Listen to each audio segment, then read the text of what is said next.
Hello everyone. आप लोग का स्वागत है फिर से एक न्यू वीडियो में। आज के हम इस वीडियो में दोस्तों सिफैक्ट्री एक्सोन इंजेक्शन के बारे में पूरी जानकारी जानेंगे।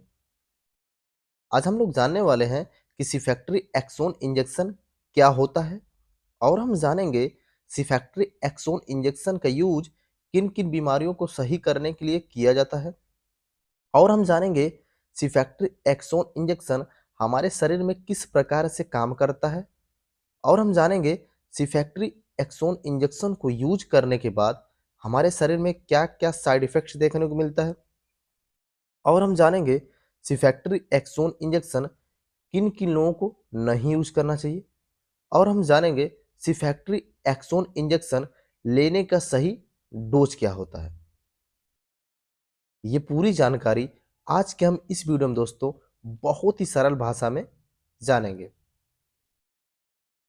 अगर आप मेडिकल स्टूडेंट हैं या फिर किसी हॉस्पिटल में जॉब करते हैं तो ये जानकारी आपके लिए अत्यंत आवश्यक होने वाली है। तो आइए सबसे फर्स्ट हम जानते हैं सिफैक्ट्री एक्सोन इंजेक्शन क्या होता है। देखिए दोस्तों, सिफैक्ट्री एक्सोन जो होता है वो दवा का साल्ट है। जब आप इसको किसी मेडिकल स्टोर पर लेने जाएंगे तो अलग अलग ब्रांड नेम से आपको मिल जाएगा। तो आइए जानते हैं सिफैक्ट्री एक्सोन इंजेक्शन क्या होता है। तो it is antibiotic injection which to cephalosporin class. यह एंटीबायोटिक इंजेक्शन होता है जो कि सिफेलोस्पोरिन क्लास में आता है। अब आप लोग सोच रहे होंगे सिफेलोस्पोरिन क्लास क्या होता है, तो इसके बारे में भी थोड़ा सा जान लीजिए। सिफेलोस्पोरिन एंटीबायोटिक्स का बड़ा समूह होता है जो कि एक्रोमोनियम नामक फफूस से प्राप्त होता है। सिफेलोस्पोरिन दोस्तों 5 पीढ़ियों में वर्गीकृत किया गया है। यह बीटा लैक्टम एंटीमाइक्रोबियल होता है जिसका उपयोग दोस्तों gram positive and gram negative bacteria से होने वाले संक्रमण को सही करने के लिए किया जाता है। उम्मीद करते हैं अब आप लोग सिफेलोस्पोरिन के बारे में समझ गए होंगे। अब आगे जान लेते हैं। It is third generation broad spectrum antibiotic injection. यह सिफैक्ट्री एक्सोन जो होता है थर्ड जनरेशन का ब्रॉड स्पेक्ट्रम एंटीबायोटिक होता है जो कि बड़े पैमाने पर जीवाणुओं को नष्ट करने का काम करता है। अब आगे जान लेते हैं दोस्तों। It work by fight and kill the bacteria. यह जीवाणुओं से लड़ता तथा उन्हें मार देता है। It can use IV and IM. इस सिफैक्ट्री एक्सोन इंजेक्शन का यूज आप नसों तथा मांसपेशियों में दोनों रूट से कर सकते हैं। अब आगे जान लेते हैं दोस्तों यूज के बारे में कि सिफैक्ट्री एक्सोन इंजेक्शन का यूज किन किन बीमारियों को सही करने के लिए किया जा सकता है। तो गोनहरिये में कर सकते हैं, पेल्विस इन्फ्लामेशन में कर सकते हैं, मेनिंजाइटिस में कर सकते हैं, लंग्स इन्फेक्शन में कर सकते हैं, ईयर इन्फेक्शन कान में संक्रमण हो तब कर सकते हैं, स्किन इन्फेक्शन त्वचा में किसी प्रकार का संक्रमण हो तब कर सकते हैं, बोन इन्फेक्शन अगर हड्डियों में संक्रमण है तब कर सकते हैं, एब्डोमिनल इन्फेक्शन अगर पेट में किसी प्रकार का बैक्टीरिया संक्रमण है तो कर सकते हैं।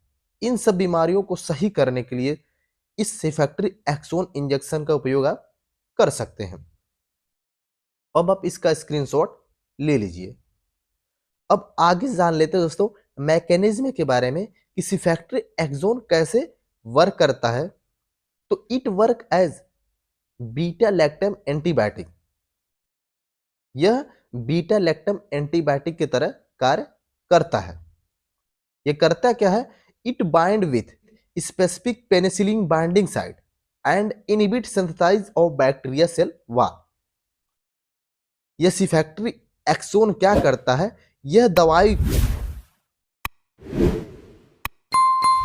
सिफैक्ट्री एक्सोन क्या करता है? यह दवाई जीवाणु के विशिष्ट जो बैक्टीरिया होती है उसके विशिष्ट पेनिसिलिन बाइंडिंग साइट पे जाकर बाइंडिंग हो जाती है। देखिए दोस्तों जो बैक्टीरिया सेल वॉल होती है वो पेप्टाइडोग्लाइकोन की बनी होती है, ये आपको पता होगा। उसी पे एक स्पेसिफिक बाइंडिंग साइट होता है जिसको पेनिसिलिन बाइंडिंग साइट कहा जाता है। वहीं पे ये सिफैक्ट्री एक्सोन जाके बाइंड कर जाता है और जिससे जीवाणु कोशिका भित्ति नहीं बन पाती और बैक्टीरिया ग्रोथ नहीं कर पाती और बैक्टीरिया मर जाती है। आगे इसको हम विस्तार समझते हैं। Due to this reason bacteria stop binary fusion and stop the growth of bacteria.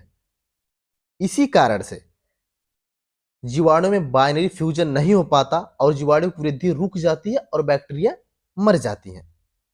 देखिए जो सी फैक्ट्री एक्सोन होता है इस पेनिसिलिन बाइंडिंग साइट पे जाके बाइंड करता है और इस बैक्टीरिया को सेल वॉल को ब्रेक डाउन कर देता है, जिससे क्या होता है बैक्टीरिया में बाइनरी फ्यूजन नहीं हो पाता और बैक्टीरिया की वृद्धि रुक जाती है और बैक्टीरिया मर जाती है। बाइनरी फ्यूजन मतलब होता है दोस्तों कि बैक्टीरिया ग्रोथ नहीं कर पाती। अब आप इसका स्क्रीनशॉट ले लीजिए। अब जान लेते हैं साइड इफेक्ट्स के बारे में, यानी कि सिफैक्ट्री एक्सोन यूज करने के बाद हमारे शरीर में क्या क्या साइड इफेक्ट्स देखने को मिल सकता है। तो नोजिया, जी मचलाना, ब्लीडिंग, रक्तस्राव, पेनफुल यूरिनेशन, यूरिन करते समय दर्द होना, हार्ट बर्न, छाती में जलन होना, चेस्ट पेन, छाती में दर्द होना, डाइजनेस, चक्कर आना। ये कुछ इसके साइड इफेक्ट्स हैं जो किसी फैक्ट्री एक्सोन यूज करने के बाद देखने को मिल सकता है। अब आप इसका भी स्क्रीनशॉट ले लीजिए। अब जानते हैं आगे दोस्तों कंट्रा इंडिकेशन के बारे में, यानी सिफैक्ट्री एक्सोन इंजेक्शन को किन किन लोगों को नहीं देना चाहिए।